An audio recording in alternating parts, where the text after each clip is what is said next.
Good evening to everyone. Thank you all for joining us in our digital meeting.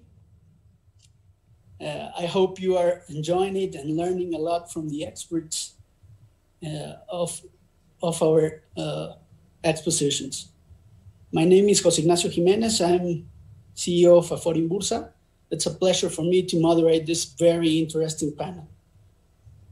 Well, there is no secret for anyone listening that we are living in a different world, even that the one we live 12 months from now. COVID-19 pandemic brought many changes that we have witnessed. In the social side, with new ways of interaction, even with friends and families, new meanings of social meetings, new concepts of human touch, and new orders dictated by social networks and big tech companies. In the political arena, we have seen new kind of leaderships all over the world, a more polarized political parties and voters, a new concept of democracy and populism. Political establishment is not welcome anymore in many countries. In economy, companies and workers are adapting to new models of remote labor. Industries are reinventing themselves, sometimes to survive, sometimes to search and find sustainability.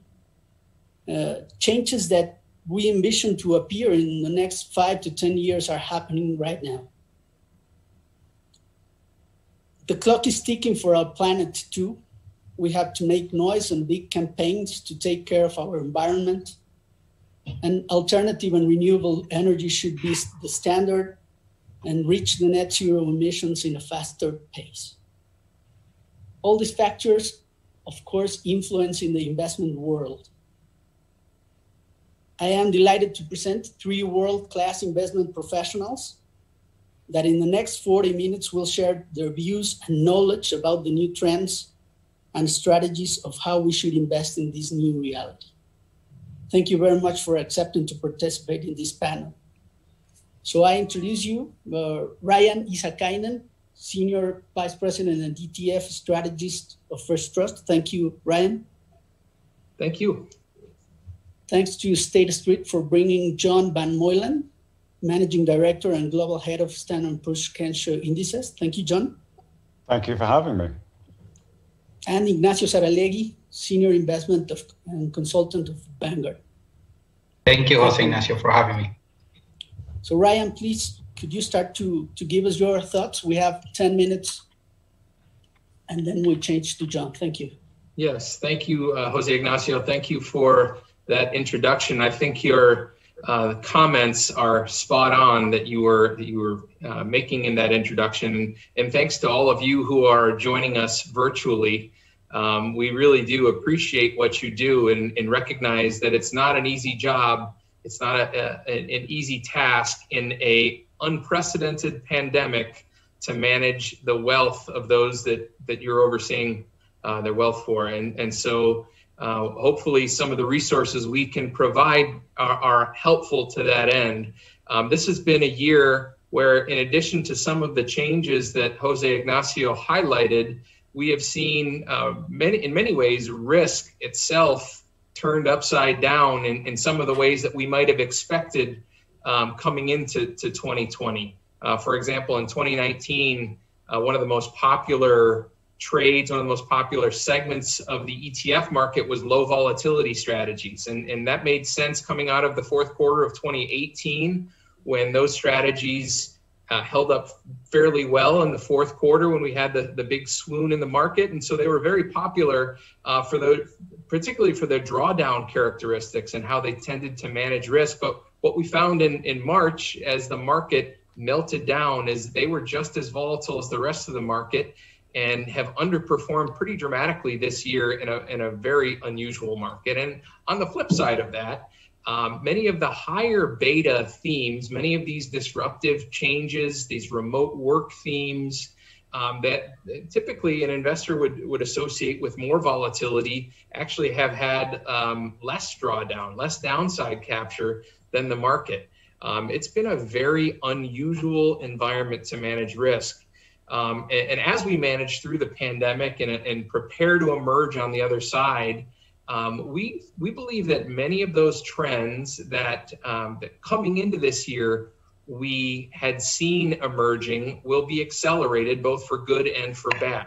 So as we kind of look forward, those businesses that were at the edge of insolvency coming into the market that maybe didn't have a business model that was prepared to step into the 21st century, that was still dealing with, maybe not a strong balance sheet, maybe a business model that was built on brick and mortar. Those businesses have gone out of business and they have been pushed aside in favor of the more, the trends that had already been emerging that we had been talking about for a long time, like cybersecurity, like cloud computing. Those have been advanced. The meetings like this were possible last year, but I can tell you, and you can tell me about the number of meetings like this that you have participated in this year, and it's been head and shoulders beyond what we'd seen before. So those trends are going to continue to emerge going forward and continue to solidify going forward, because although we all want to get together again, and I look forward to the day when I can be in Mexico with all of you and talking face to face and shaking hands, and we all want to do that, but we've recognized the efficiencies that have come with some of the abilities to do a remote meeting like we're doing right now. We've also seen disruption in other ways that we think present opportunities as well. Things like the healthcare industry. The healthcare industry has been disrupted permanently in our view because of things like telemedicine. Telemedicine was one of these technologies that has been around for a few years, but was not widely embraced until the pandemic. And now that it has been, there's no looking back. The efficiencies brought by meeting with a doctor remotely and leveraging technology is something that has changed, in my view, forever. Healthcare, we've heard a number of different vaccines and therapeutics with very good news, these big biotech and pharmaceutical companies.